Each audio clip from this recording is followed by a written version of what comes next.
माननीय मुख्यमंत्री देवेंद्र फडणवीस साहेब, कालचं तुमचं सभागृहातलं भाषण ऐकलं. बाप रे, काय ते तुमचं महाराष्ट्राबद्दलचं प्रेम. काय तर म्हणे, माझी बदनामी करा पण महाराष्ट्राचा अपमान करू नका. महाराष्ट्राचा अपमान.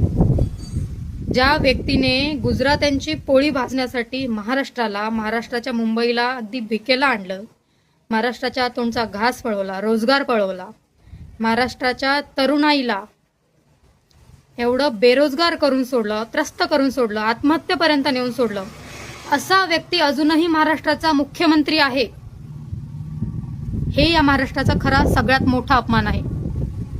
आणि हे तुम्हालाही माहिती आहे. काय तर म्हणे भाडे के टट्टू.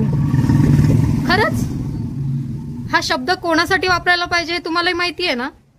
कारण महाराष्ट्रात गुजरात्यांचा भाड्याचा टट्टू कोण आहे हे मी वेगळं सांगायची गरज नाही. आणि खोटं बोलणं, अहो तुम्ही काय बोलताय खोटं बोलण्यावर? तोंड आहे तुम्हाला दुसऱ्यांच्या खोटं बोलण्यावर शब्द टाकायला, बोट दाखवायला? त्या बाबतीत तुमचा रेकॉर्ड तर कोणीच तोडू शकत नाही साहेब.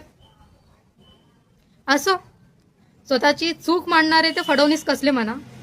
जय हिंद, जय महाराष्ट्र.